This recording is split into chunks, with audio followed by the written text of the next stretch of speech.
कारों की कीमतें कम होने वाली है, क्योंकि खुद प्रधानमंत्री ने कहा है।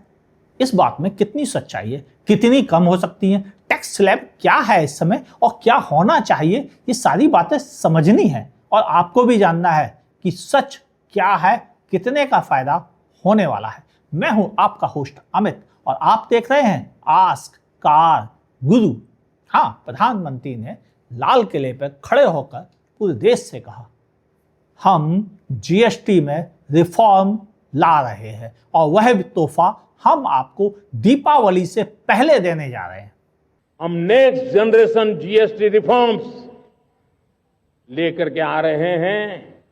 ये दिवाली के अंदर आपके लिए तोहफा बन जाएंगे। सामान्य मानवीय की जरूरतों के टैक्स भारी मात्रा में कम कर दिए जाएंगे। तो जब सुधार कर रहे हैं तो इसका मतलब कुछ गड़बड़ थी। भाई, गलत चीजें तो सुधारी जाती हैं, तो क्या जीएसटी गलत था? खैर, मैं इस बहस में नहीं पढ़ना चाहता क्योंकि मेरी पॉलिटिकल इंटरेस्ट ही नहीं है। मैं सिर्फ ऑटोमोबाइल की बात करना चाहता हूं और यहां पर जीएसटी बहुत बड़ा मुद्दा है। कैसे? आज की तारीख में देखा जाए तो हमारे यहां की मोटर व्हीकल सेल्स लगातार पिछले 6 महीने से गिरती चली जा रही है। हाँ, लगातार 6 महीने से गिर रही है। अगर आप मेरी मंथली सेल्स रिपोर्ट देख रहे हैं तो आप नोटिस कर पाएंगे कि यह पूरी तरह गिर रही है। मार्केट में भी जाएंगे तो भी पता चल जाएगा, डिस्काउंट जो मिल रहे हैं और कई जगह तो सेकेंड हैंड मार्केट में नई कारें बेची जा रही हैं। क्या पता नहीं? आई बटन पर क्लिक करो, देख लो वीडियो, सब बता चुका हूं। हाँ, मेरा काम ही यही है कि मैं सबको सब कुछ बताऊं, वो भी सच। ये वीडियो बहुत काम का है, इसमें आपकी बचत शामिल है। हम इंडियंस की कमाई पर टैक्स लगता है और उसकी बातें हो रही हैं। सबके पैसे बचेंगे अगर यह इंफॉर्मेशन ज़्यादा से ज़्यादा फैलती है। तो आपको लाइक करना चाहिए, सब्सक्राइब करना चाहिए, नोटिफिकेशन ऑन करना चाहिए। कुछ भी मत करो, चलेगा मुझे, लेकिन शेयर जरूर कर देना सभी व्हाट्सएप ग्रुप पर, सभी फेसबुक पेज पर जिससे आप एसोसिएटेड है, क्योंकि यह आपकी बचत का मामला है। देश के टैक्स सिस्टम को सुधार करने का मामला है। चलो अब कारों को समझते हैं। इंडिया में बहुत सारे ऑटोमोबाइल के ऑप्शंस हैं। एग्रीकल्चर ट्रैक्टर वगैरह जानते ही आप, वो भी ऑटोमोबाइल है। बाइक, वो भी ऑटोमोबाइल है। ट्रक, बसेस, वह भी ऑटोमोबाइल का हिस्सा है। तो ऑटोमोबाइल का हिस्सा जीडीपी में 18 से 20% के आसपास डायरेक्टली इनडायरेक्टली बनता है, जिनमें पार्ट्स वगैरह सब शामिल होते हैं।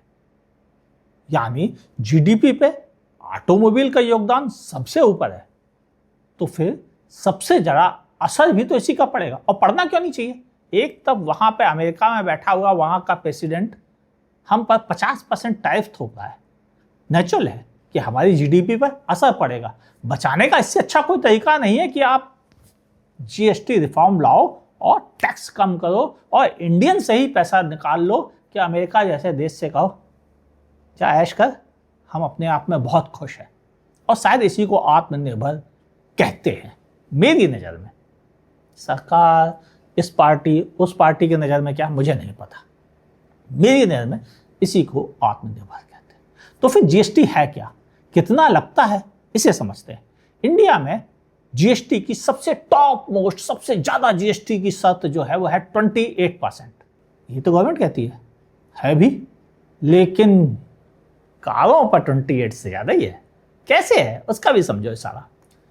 वो कारें जो 4 मीटर से छोटी हैं, 1200 सीसी से छोटी हैं, पेट्रोल में, डीजल में 1500 सीसी से छोटी है, जो ये तीनों शर्तें पूरी करती हैं, उन पर 28% जीएसटी लगता है और 1% पेट्रोल कार पर सेस लगता है।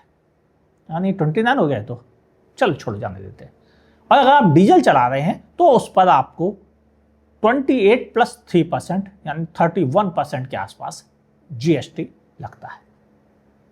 यानी 10 लाख की कार पर 3 लाख रुपए डीजल में, 3,10,000 रुपये डीजल में।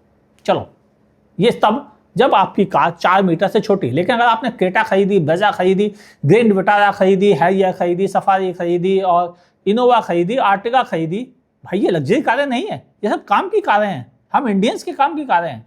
इन पर क्या टैक्स है? चक्कर आ जाएगा जानकर क्या टैक्स है। 28% प्लस 15% प्लस 1% पेट्रोल हाइब्रिड पर और प्लस 3% डीजल पर, यानी टोटल होता है 45% के आसपास। एक्यूरेटली वो मैथमेटिक बताएगा जो चार्टर्ड अकाउंटेंट है, कागुरु का काम आइडिया देना है।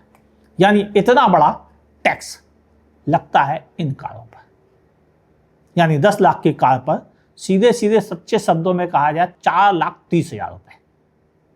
थोड़ा ही सा तो है, सचमुच मेरी सांस छूटती है, आपकी भी छूटती होगी जब ये अमाउंट सुनते होंगे। और शायद यहीं पर रिफॉर्म की जरूरत है। गवर्नमेंट को समझना चाहिए Ertiga, Creta, grand Vitara, Brezza ये लग्जरी कारें नहीं होती हैं भाई साहब, ये जरूरत की कारें हैं इंडियन लोअर मिडिल क्लास की। हाँ, और टू व्हीलर्स तो गरीबों की जरूरत हो गई है आज की डेट में। टू व्हीलर से चलने वाला अपने आप को अमीर नहीं कहता, मिडिल क्लास नहीं कहता। मिडिल क्लास वाली क्या सहूलियतें हैं उसके पास जो अपने आप को मिडिल क्लास कहे? हाँ, कम से कम उन बाइकों पर यह टैक्स 5% से ज़्यादा नहीं होना चाहिए, लेकिन ऐसा है नहीं। तो होना क्या चाहिए? चलो, कागुरु की आवाज़ अगर आप इस वीडियो को शेयर कर रहे हो तो शायद गवर्नमेंट तक पहुंच जाए, बिल्कुल वैसे ही जैसे E20 पर मेरी उठाई हुई आवाज़ पर न जाने कितने टीवी चैनलों ने आगे बढ़ाई मेरे इंटरव्यू लेकर, या किसी और तरीके से कई अखबारों ने आगे बढ़ाया और खुद पेट्रोलियम मिनिस्ट्री को ट्वीट करना पड़ा और उसके बाद ट्रांसपोर्ट मिनिस्टर को कई जाके प्रेस कॉन्फ्रेंस में बोलना पड़ा कि एक्चुअल क्या दिक्कत है, और इनडायरेक्टली एक्सेप्ट भी करना पड़ा कि हाँ थोड़ा बहुत नुकसान होगा। थोड़ा तो नहीं होगा, वो तो मुझे भी पता है, ऐसे ही नहीं ऑटोमोबाइल एक्सपर्ट बन गए, मगर चलो कुछ तो बात उनके कान तक पहुंची। तो ये भी पहुंचाने का सबसे अच्छा तरीका वीडियो को शेयर कर दीजिए। हाँ, यहाँ पर असली बचत होने वाली है, मोटी बचत होने वाली है, क्योंकि रिफॉर्म से ही बेनिफिट आएंगे। तो फिर ये जो 28 + 1 + 3% है, इसको घटा के आप 18 पे लेके आइए, 18 पर। और अगर रिफॉर्म कर रहे हैं 20 कर लीजिए, बस इसके आगे माफ कीजिए, हम नहीं तैयार। बड़ी कारों पर जिन्हें आप लग्जरी मानते हो और हम जरूरत की मानते हैं, जैसे आर्टिगा वगैरह, इन पर 28% से ऊपर टैक्स नहीं होना चाहिए। अगर आप ऐसा करते हैं तो इंडिया की जीडीपी पर जो ग्रोथ मिलेगी ना, अगले साल लाल किले पे आप अपनी पीठ थपथपाते हुए नजर आओगे। बात मान लो, सही कह रहा हूं। लेकिन अभी कुछ चीजें बाकी, जैसे ईवी पर अभी इस समय 5% जीएसटी लगता है, लेकिन हाइब्रिड पर तो पेट्रोल का जितना ही लगता है। तो फिर आपको चाहिए कि हाइब्रिड पर 18% फिक्स कर दें और ईवी पर 5% से कम क्या करोगे, इतना ही रहने दो, बस इतनी ही गुजारिश है आपसे। हाँ, लेकिन ईवी की एक और समस्या है, उस पर भी ध्यान दीजिए। आप एथेनॉल मिलाकर बहुत पैसे बचा लियो, जीएसटी से भी आपके पास कलेक्शन भरा पड़ा है, इंडिया के पास पैसों की कमी नहीं है, गरीब देश नहीं रह गया। लेकिन जब आपका इतना पैसा सरप्लस आ रहा है टैक्स कलेक्शन, तो आपको चाहिए कि यह रिफॉर्म करें और टैक्स स्लैब को नीचे लाएं ऑटोमोबाइल सेक्टर में, ताकि आपकी जीडीपी को धार मिल जाए और यह और तेज हो जाए। अभी भी सबसे तेज है, हमारे लिए गर्व की बात है। मैं खुश हूं इस बात से कि जीडीपी अच्छी है, मैं चाहता हूं और अच्छी हो जाए, और ये इससे हो जाएगी। और इससे उन अमेरिका के प्रेसिडेंट जो बहुत तगड़े चल रहे हैं ना, उनको लगता है कोई रियलिटी शो चल रहा है, उनको भी सबक मिल जाए कि हम आत्मनिर्भर की तरफ बढ़ रहे हैं। अपने भीतर ही इतना रिफॉर्म कर लेंगे कि तुम्हारे टैक्स से क्यों फर्क नहीं पड़ने वाला हमारे ऊपर, तुम्हारे टैरिफ किसी काम नहीं आने वाले, और ये कहा जा सकता है। तो फिर ये काम कीजिए। हाँ, बाकी अब एथेनॉल पे तो आपने सुनी नहीं हमारी बात, सिर्फ बहाने बना लिए। यहाँ पर सुन लीजिए एक और चीज़, हाँ भूल ना जाइए, बहुत काम की बात आ रहा हूँ। ईवी को जब हम चार्ज करते हैं तो उस पर 18% जीएसटी देते हैं। भाई हम पॉल्यूशन बचा रहे हैं पेट्रोल ना चलाकर, आप हमसे 18% जीएसटी ले रहे हैं, ये कौन सा न्याय है?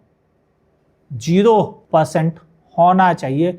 इलेक्ट्रिक कार चार्जिंग पर, बाइक चार्जिंग पर, स्कूटर चार्जिंग पर लगने वाले पैसे पर 0% जीएसटी होना चाहिए। दूसरी चीज, जो पेट्रोल डीजल अभी तक 8 साल पहले आप जीएसटी लाए थे, 8 साल में इसे जीएसटी पे क्यों नहीं ला पाए? इन पर आज भी वैट लगता है, एक्साइज ड्यूटीज लगती हैं। जीएसटी के दायरे में लाओ, प्लीज लाओ, जिद करके लाओ, डंडा दिखा के लाओ, जबरदस्ती लाओ। स्टेट गवर्नमेंट ना माने उनको मनाओ, पैसे दे के मनाओ, मुंह बंद करके मनाओ, प्यार से मनाओ, डांट के मनाओ, चाहे जैसे मनाओ, हाथ जोड़ के मनाओ, मनाओ उनको भी पेट्रोल डीजल पर जीएसटी के दायरे में लेकर आओ। शायद इसका हम इंडियंस पर ज्यादा फायदा होने वाला है। मैं इसीलिए कह रहा था ना कि इस वीडियो को दोस्तों के साथ शेयर करो। उम्मीद है अब आपको अपना फायदा दिखने लगा होगा कि इसमें कितने फायदे की डिमांड की जा रही है। अगर आपको अच्छा लगे तो इस वीडियो को लाइक कीजिए, नहीं पसंद आए डिसलाइक कीजिए। ना मैं इस पार्टी का, ना मैं उस पार्टी का, मैं इस पार्टी का हूं। उस पार्टी का नाम है इंडियन ऑटोमोबाइल इंडस्ट्री और उसके कंज्यूमर्स का हित तभी होता है जब इंडस्ट्री का हित होता है, क्योंकि जितना कंपटीशन होगा, जितने कम टैक्स होंगे, कंज्यूमर की जय जय होगी और शायद यही आत्मनिर्भर बनाएगी हमको, हमारे देश को भी। 15 अगस्त से कि लाल किले पर जो बातें की गई उसको यहाँ पर बदलने की ज़रूरत है।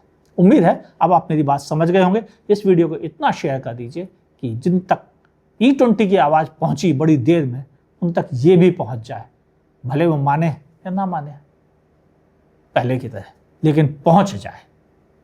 वीडियो अच्छा लगा हो लाइक कीजिएगा, नहीं पसंद आया डिसलाइक कीजिए, बिल्कुल बुरा नहीं लगेगा, बिल्कुल बुरा नहीं लगेगा। फेसबुक पे देख रहे हैं लाइक और फॉलो कर लीजिए, ये काम की बात है।